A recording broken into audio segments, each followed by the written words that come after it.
जय हिंद साथियों, मैं जाबिर शेख इंडिया न्यूज़ 7 से और एक बार फिर आप लोगों के सामने। और आज जो मेरा विषय है बात करने का मेरे देशवासियों से, वो ये है कि जिस तरीके से हमारे देश के जवानों के ऊपर हमले हो रहे हैं, आए दिन हमारे देश के जवान शहीद हो रहे हैं, लेकिन हमारे देश की सरकार की कान पर जूं तक नहीं रेंगती। खाली होता क्या है, थोड़े दिन फेसबुक और ट्विटर और व्हाट्सएप के ऊपर पोस्ट वायरल होती है, लेकिन उनकी शहादत का, उनके बलिदान का बदला सरकार नहीं लेती। आखिर क्यों?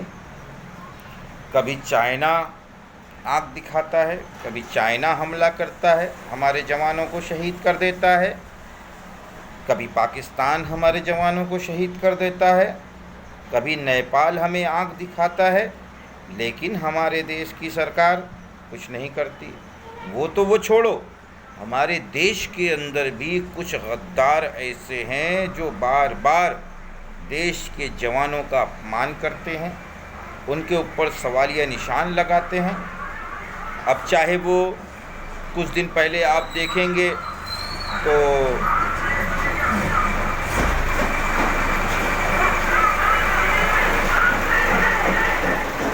माफ़ी चाहूँगा दोस्तों, थोड़ी देर के लिए वीडियो रोकनी पड़ी। चाहे वो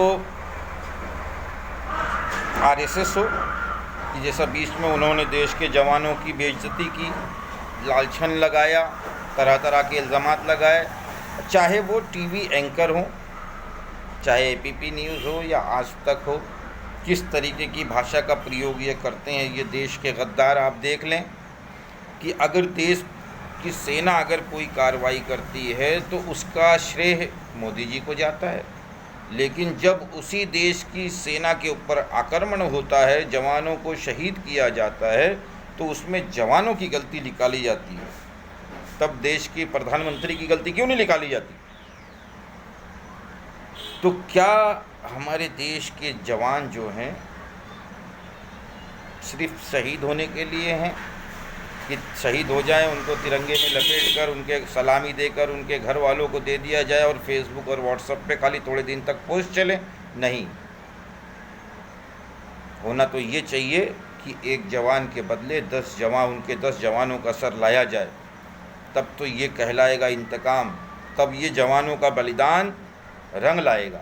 नहीं तो ऐसे ही हमारे जवानों को आए दिन शहीद करते रहेंगे। खाली लोग, थोड़े बहुत लोग फेसबुक और व्हाट्सएप पे ऐसी बातें करेंगे और कुछ मीडिया कर्मी जो गद्दार हैं, जो इस देश के गद्दार हैं, जो ऐसा लगता ही नहीं कि इस देश की पैदावार है, वो ऐसा लगता है कि पड़ोसी मुल्क की पैदावार है, कि जो देश की सेना का अपमान करते हैं।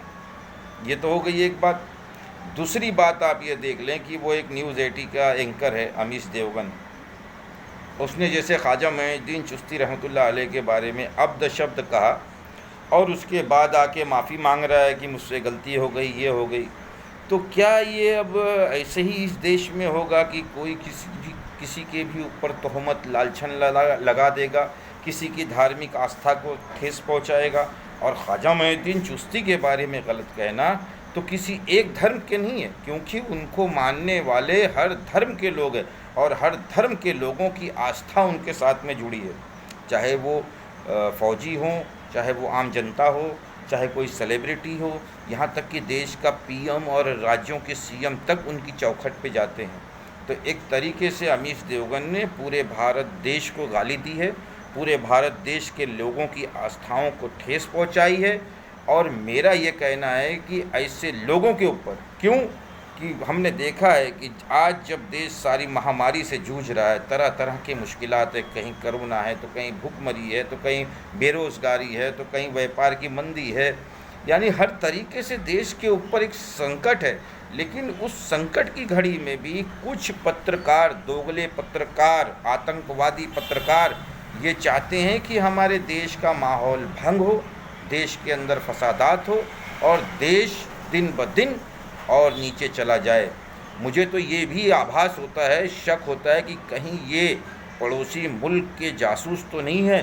तो सरकार को चाहिए कि कि ऐसे पत्रकारों के ऊपर रसूखा लगाया जाए, ऐसे पत्रकारों की संपत्ति को जब्त किया जाए, उनके जितने भी सहयोगी हैं उनकी संपत्तियों को जब्त कर कर उनको रसूखा लगाकर उनको जेल के अंदर डाला जाए, ताकि भविष्य में फिर कोई ऐसी गलती करने की ना सोचे। नहीं तो फिर ये एक रिवाज सा बन गया है, किसी की भी माँ बहन को गाली दे दो, किसी की भी आस्था को ठेस पहुंचा दो और उसके बाद आके माफ़ी मांग लो।